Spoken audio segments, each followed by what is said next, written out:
everybody, and welcome to Enter the Fungeon. I am Tony, your DM. I am joined today by one of our players for a special little bonus episode. So let's say what's up. What's up, Chris? How you doing, everybody? Why don't you tell everybody your character's name, explain what he looks like, maybe say where he's from. So I play as Keno Ravenala. He comes from the Ravenala Monastery in the Neverwinter Mountains. He's about he's 394 years old, 5'5", green eyes, blonde hair, copper-toned skin, at the Ravenala Monastery in the Neverwinter Mountains. I grew up worshiping Sylvanus, god of wild nature. I was also orphaned and raised in the monastery. And yeah, that's about it for now. Cool. So yeah, today's session is basically just a little mini session. It's going to go over a little bit of Keno's backstory and what leads him to getting to Waterdeep. Basically, like you were saying, your character was abandoned, and you were left on this guy, Fungeon Ravenala's doorstep. He took you in and he raised you as his own, and he taught you the ways of being a monk. You lived with him for 170 years, a little bit less than that because you weren't a newborn baby when you were left at his doorstep, but you were definitely a small infant. Explain your relationship with him. How was your relationship with Fungeon? Very good. He was a great mentor and father figure, a strong representation of a man, and a good example. He was an upstanding member of the monastery and well loved. He was definitely an upstanding member of the monastery, which is why on this particular day, you're outside with a couple of other monks and you're doing some training. And as you're practicing your ki, you see Fungeon come storming out of the temple and through the training grounds where you are. And he has like a bag on his back. And if you want to roll perception for me. That's a 10. So you notice that this bag is overstuffed. It's got some money pouring out of it, and he is heading towards you, not making eye contact. His head is down. He's not looking at anybody. He's kind of just beelining straight through towards where you know the exit to the woods is. Master, where are you going? What's in the bag? I have no time to explain. In due time you will understand. I'm sorry, I love you. I must go. No. And he turns around as you say no, and he starts to walk away from you. I'm going to follow after him and try to make sense of this somehow. So you start to follow him into the woods, and he notices that you are going after him, and he starts to take off. You follow him for a mile and a half. You're right on his heels. He taught you well. Monks are known for their speed, and you're definitely proving that you have some of that. You chase after him for quite some time before he ducks through some trees, and then you swear he's about to come out of the left side of the tree because he just went around the right and he just is gone. So you walk around the other side of the tree to see if he broke line of sight and then continued to straight away, but he's just gone. He's nowhere to be seen. What? Where is he? I saw him go around this tree. I don't understand. So after being confused about where he could have possibly gone, you decide to reluctantly make your way back to the monastery, where you go in and kind of take an inventory of the things that he took. He took a couple of monk weapons that, you know, were his favorites that he liked to use, and he took every penny that the monastery had in their vault. What? He took his favorite weapons and all the money? Why would he do that? He was such a good man. There's something wrong here.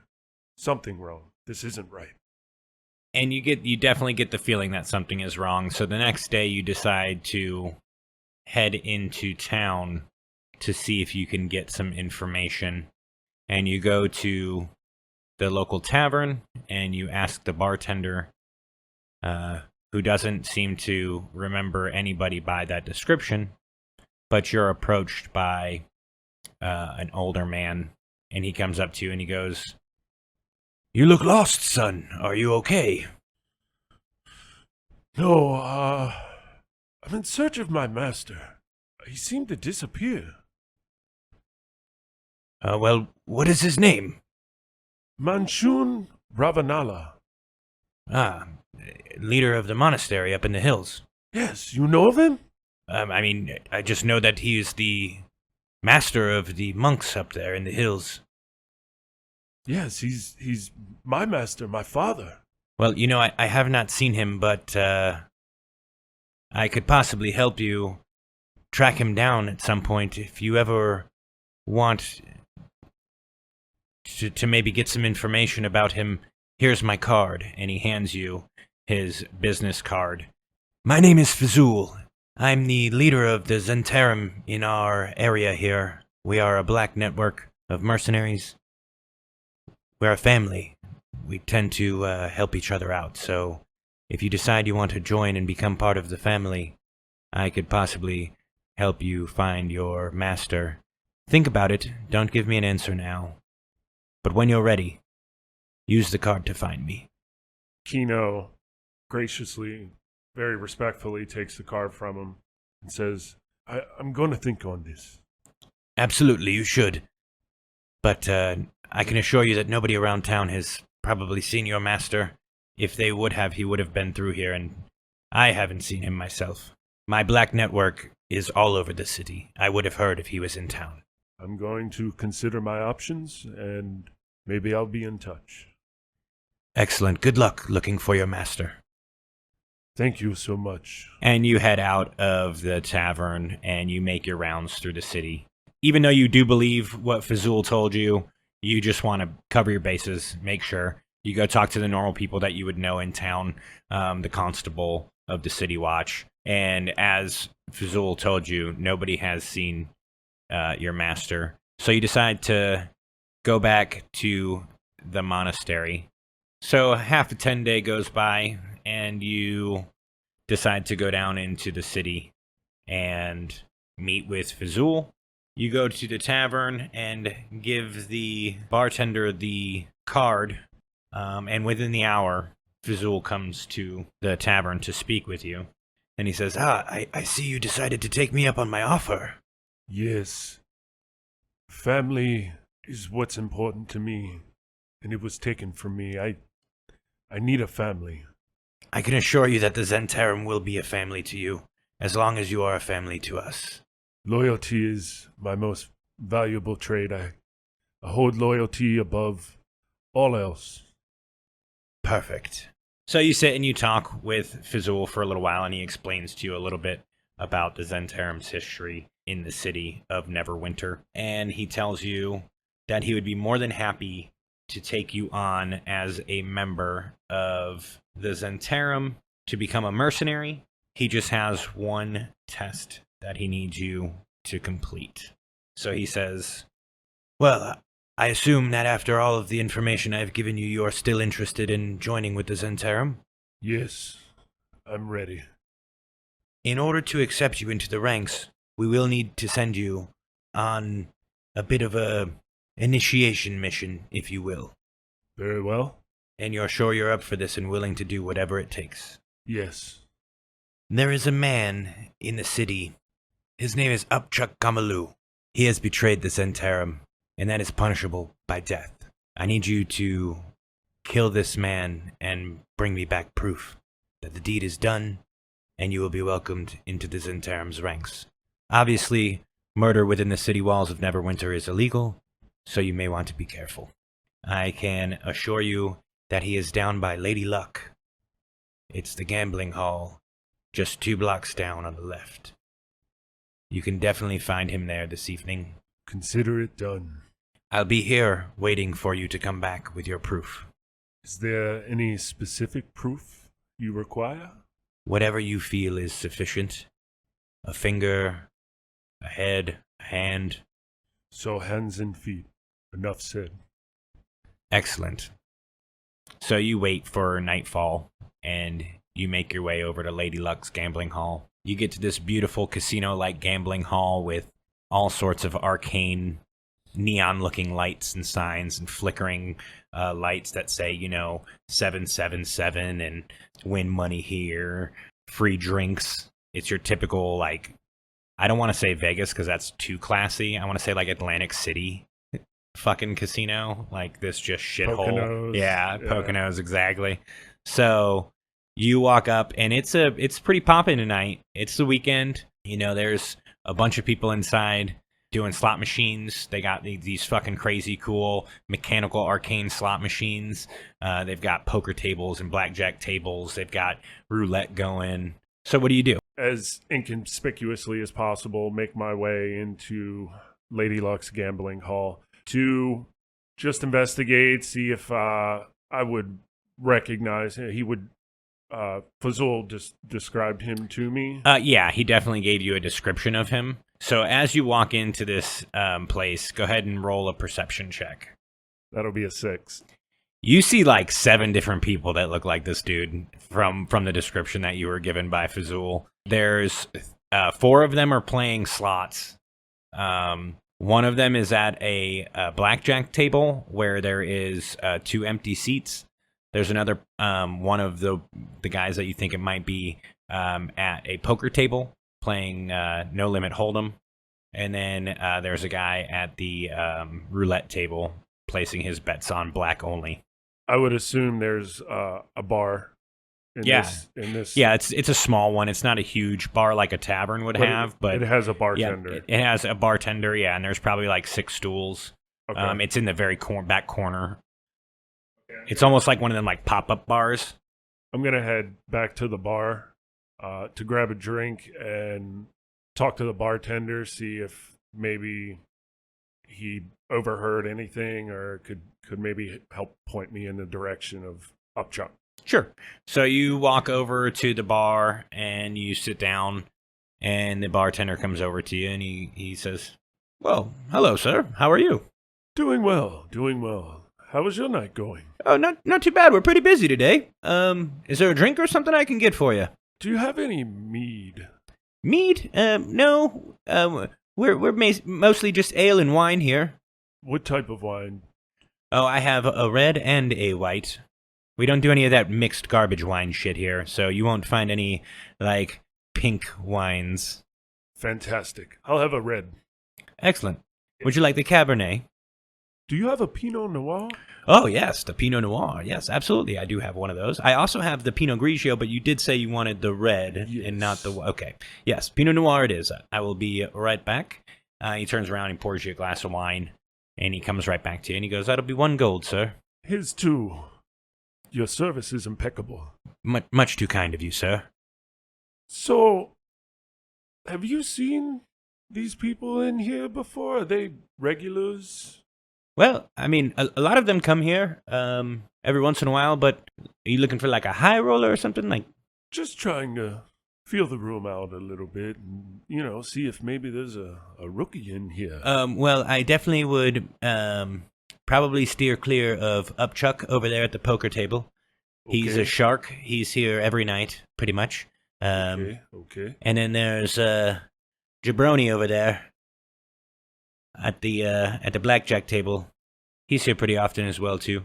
So maybe don't go to their tables, because they're usually pretty hot, and they don't like to share the wealth, if you know what I'm saying. Yeah, I get your drift. So, Keno's going to slide him 2 more gold and say, "That's for each bit of information. I appreciate it. You're quite a man." Too kind, sir, too kind. I shan't forget this. He tips his hat to you as he takes the gold off of the bar top. So, with my glass of wine, I'm going to get up with the information I got from the bartender, gradually make my way back to the poker table where Upchuck was said to be sitting. As you walk up to the poker table, you see a guy with 4 huge stacks of chips. He is just fucking raking it in tonight. There's 2 empty seats, one right next to him and one across the table from him. Keno is going to walk over and sit in the chair directly across from Upchuck. As you sit down, the dealer looks to you and he goes, "Oh, you sat down at the perfect time. Would you like to buy in?" What's the buy-in? 20 gold minimum. So Keno takes 20 gold out of his pouch and puts it in a stack on the poker table and slides it over to the dealer. And he grabs the gold and he transports it over into chips, and he gives you 1 giant stack of chips. Each one represents 1 gold piece. And he says, "Antes are 1 gold, 2 gold. You're the small blind, so put in a gold, sir." So Keno picks up a chip and tosses it into the center of the table. And the guy to Keno's left does the big blind. He deals out the first hand for everybody. And you immediately get a big slick, an ace-king offsuit. And the round of betting begins. And Upchuck raises pre-flop. Big baller status.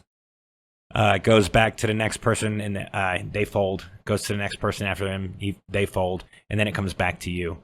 You now have to put in 3 gold in order to stay in. So Keno pulls his hood up just far enough to where you can't see his eyes, but the rest of his face can be seen. And says, "I call." And puts the 3 gold in the pot. That is when Upchuck looks at you and kind of laughs. "Yeah, kid, what, you think you got a good hand over there?" Let's just play the game. "Oh, yeah, let's just play the game. Okay, buddy, sure." And you call. Everybody else folds out. The pot is set. So he turns over the flop, and you see a deuce, ace, and a 10. The bet is on you. Keno is going to call. Minimum bet's 2 gold. And he picks up 2 chips from his stack and lightly tosses them in the center of the pot. And as quick as your chips hit the center of the pot, he throws 4 chips. "Raise, kid." Call. And calls the raise. So you call the raise, and the turn comes up, and it's a king. You now have 2 pairs. And the betting is on you. So Keno puts his hand on the table. With his 2 fingers, taps twice. "You gonna check me, kid?" That's what it appears as. "All right, good. 10 gold." And he puts his chips down in the center of the table.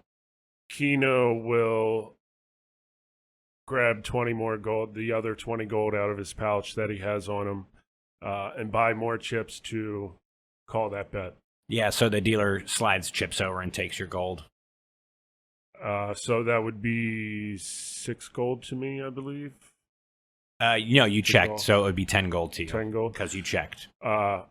So Keno, as he slides it over, kind of pushes it so the chips fall and spread out.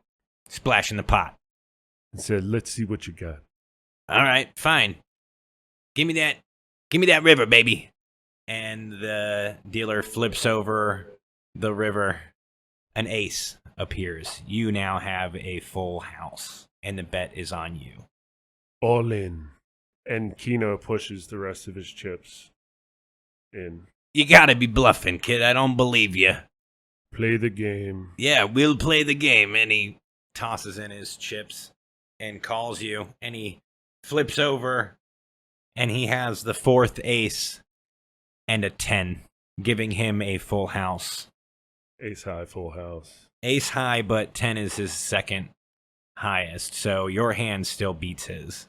So you flip over your big slick, and the dealer looks and goes, "Well, I'll be damned. This one's to the kid." And he starts sliding all the chips over to you.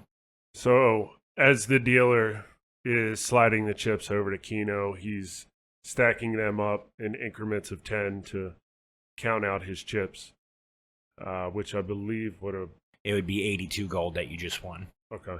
He makes 8 stacks of chips and keeps the other 2 chips in his fingers and begins to play with them as he waits to see if Upchuck is going to play another round after what he considers a massive loss. Upchuck looks over at you and he's like, "Damn, kid, that was a good hand."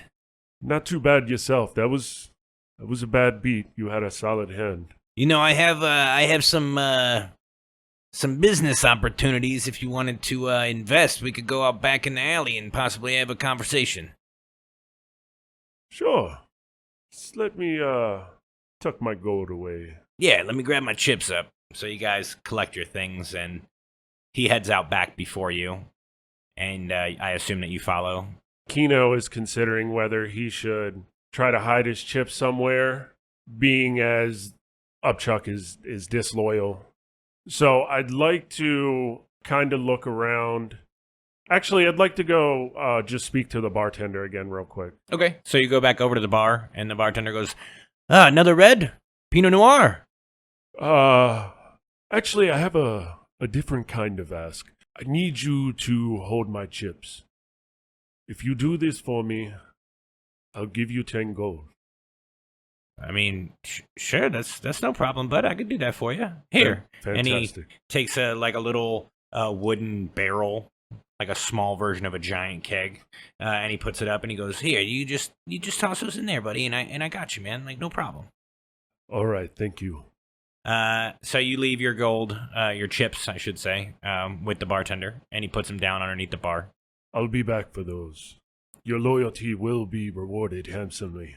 Now, I hate to ask this because it's kind of a fucked up question, but if you don't come back, it's all yours.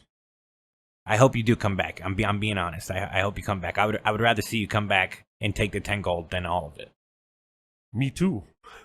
So let's see how this goes. Hopefully well. I don't know. I'm not sure where you're going or what you're doing. It's kind of weird that you're just giving me your gold, but it's cool, man. I got you.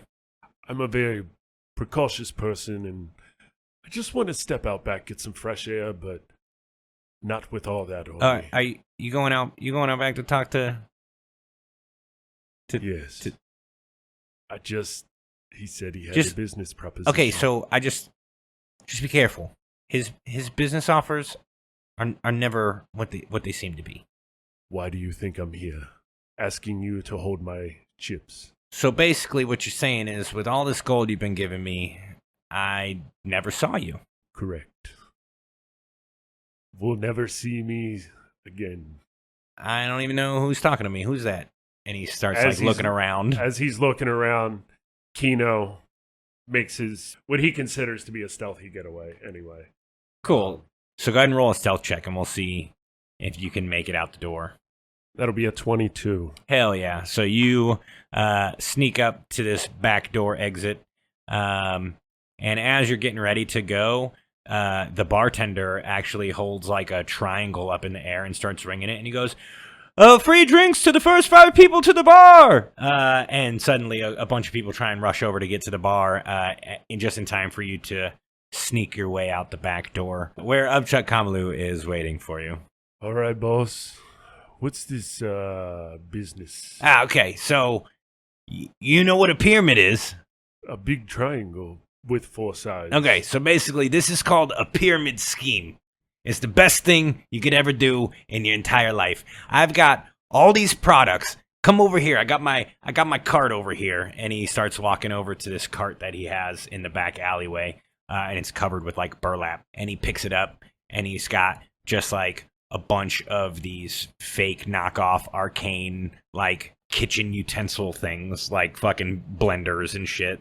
And he's like, so basically you buy like 10 of these, and then you're going to go to your friends and you're going to show them it, and then you're going to sell each of them like 10, and then they're going to go to their friends and sell them 10, and we're all going to fucking make money, bro. It's easy. Well, that makes sense. As he was uncovering his cart, I'm assuming his back was turned to Keno. During that brief moment, Keno looks around up and down the alleyway to see if there's anyone around, or if he hears the noise of people walking or talking. Yeah, sure. Go ahead and roll a perception check. That'll be a 14. As he turns his back to you and starts uncovering the stuff in the back of the cart, you kind of look down to the left and the right of the alleyway, and you don't see anything. You, in fact, hear a lot of rowdy people like out front of the building. So it seems like any foot traffic is mostly to the front of the building that you're behind right now. Okay, so as Upchuck is pitching me this pyramid scheme and telling me, this product here, and it's got it all in my face, I am going to point back at the cart and just say, "What's that?" "Oh, this thing over here?" Yeah, and he goes to grab a box from like the very back part of the cart where you were pointing at. As he has his back turned, Keno jumps on his back and take the dart and stab it into the base of his skull, right at the very bottom of the skull, like where the spine meets, and cover his mouth as he's pushing the dart in to make sure nobody hears anything. All right, so go ahead and roll an attack roll with advantage. It'll be a 24. Yeah, you definitely you plunge this dart into basically where his fucking spinal cord meets his fucking skull. Immediately, he goes limp. Blood starts pooling down the back of his head and neck and dripping down onto your hand that's holding the dart that's plunged into the back of his head. As he collapses, Keno jumps off of his back. I am going to situate his body to where I lean him up against kind of the wall in the cart, like in the corner. I grab the piece of burlap that he had the cart covered up with, put it over top of him, sort of to disguise him as a homeless person sleeping next to his cart of wares he's trying to sell. And I take out my short sword and begin to remove his hands and feet as discreetly as possible. Go ahead and just roll me one stealth check real quick, and we'll see if anybody rolls by while you're trying to chop this dude's hands and feet off. That'll be an 11. Yeah, no, I mean, you're kind of keeping a lookout while you're hacking away at this dude's fucking limbs. And you see a couple people pass by and your butthole clenches for a second because you're like, oh, fuck. And you start to almost like panic and you start to like cover him up and try to hide the fact. But now they're just drunk people walking away from the Lady Luck, and they're walking away with their winnings for the evening. And you successfully are able to chop off this dude's hands and feet, and you kind of push him up against the cart and you put the burlap over him to make it seem like he's some homeless person just chilling. Okay. And you end up shoving them fucking hands and feet. You wrap them in a piece of that burlap. You cut a piece of that burlap off, wrap them up, and shove them in your bag. I don't want to go inside the building with blood on my hands. So I'm going to just walk up to the horse trough casually, kind of dip my hands in real quick, do like a quick little scrub, and do the best I can to cover up any sort of evidence of a crime. Yeah, so you walk around the front of the building, and you kind of slosh your hands in the water of the trough real quick, and the blood rinses off. It's pretty fresh, so the blood rinses off, not too bad. You still have like a couple little splots of blood like on your sleeves and shit, but it's not like super noticeable. After he washes his hands off, kind of like pat dries him on his pants a little bit just to, get the water off his hands. Walks back inside of Lady Luck and heads back to the bar to grab his winnings from the bartender. As you walk up to the bar, the bartender notices you as you're about halfway to the bar, and he kind of you see him bend over, and he puts this little barrel on top of the bar, and he reaches his hand in, and he pulls a couple pieces of gold out, and he turns around and faces the bar and acts like he's cleaning a glass. I'm going to take the barrel, but I'm also going to leave another 5 gold on top of what I had already previously promised him. So I'll head up to the exchange booth so I can cash out my winnings and collect my gold and make my way back to the pub to bring the evidence of the completion of my initiation to Fazul. You make your way the 2 blocks back down to the tavern where Fazul is sitting patiently at the bar, and he sees you walk in and he goes, that was quicker than I expected. I told you, consider it done. Where's your proof, boy? Would you like it here or somewhere more discreet? And he nods over at the bartender, and the bartender hits like a button, and the door kind of closes, and these shades come down. This is a Black Network bar, my boy. I see. So yes, feel free. So Keno is going to take that burlap that he has the hands and feet wrapped up in out of his bag and present them to Fazul like a dog bringing back food for its master. So you present this burlap with his hands and feet, and he takes it from you and sets it down on the bar itself. And he looks at it, and he grabs the hand, and he looks at the palm of the hand, and there's a very faded tattoo of a snake with wings on it. And he says, "You see that mark, boy? Yes. That is the Zentarum mark. You are to have this on you at some point. Welcome to the family." And he embraces you with a hug and kisses you on both sides of your cheeks as we fade to black. So you spend the next 150 years working for the Zentarum within Neverwinter, never returning back to the Ravenala monastery. You left the day that you joined the Zentarum, and you never went back. But the question of where Manshun went and why he left you never left your brain. You thought about Manshun all the time, to the point where, as you were coming up to retirement, you started asking around to a lot of your Zent friends if they've ever heard of Manshun Ravenala. And most of the information that you were getting kept leading you nowhere until at your retirement ceremony, after you retire, you're having like a little after party. Fazul comes up to you and he says, "Do you have a moment to talk, boy?" I always have time for you. Fazul leads you to the back room, and not only is Fazul there, but Lord Orgoth is there as well. And Orgoth greets you, and he goes, Yes, good to see you, boy. I'm glad to see you've made it through retirement. Most of the Black Network mercenaries don't make it as long as you."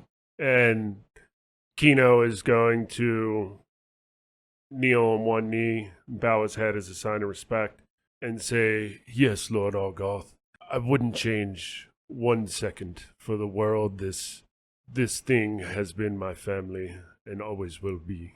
"Well, it's funny that you speak of family. I have recently heard that you've been asking around about Manshun." Yes, that's my long-lost master. "Yes, I've heard. I'm sure you don't know this, but the three of us have known each other for a very long time, and I don't mean you. I mean me and Fazul and Manshun." Keno is going to stand up. You said Fazul was next to Lord Orgoth. Mm-hmm. And is going to direct his attention to Fazul and say, why did you keep this from me?" "Well, boy, we figured you would be a better use to us here than chasing after your deserter of a master. He used to help us run the Zentarum in secret, but he decided to flee to Waterdeep to start his own form of the Zentarum. I know you're retiring, and this is not a mission. I just know that it is important to you. I feel I've kept it from you long enough. I care about you deeply, and I did not want to see you hurt. But seeing as you're retiring and you'll no longer be here to help the Zentarum in Neverwinter, I figured maybe you could take a trip down to Waterdeep and see what you can find out about Manshun down there." Very well. I am always at your disposal at any time, drop of a hat, but this sounds like something I need to do, and I've been putting off for a very long time. "I'm sorry that we didn't tell you, and I'm glad that you understand, but be careful in Waterdeep. Just because you see a Zentarum does not mean they are your family. Just be careful is all I ask." As always, Your word is as good as gold. I will be careful. Well, you know, son, the best of the best. As always, the best of the best, Lord Argoth. You go out to the party and you finish celebrating your retirement as we fade to black.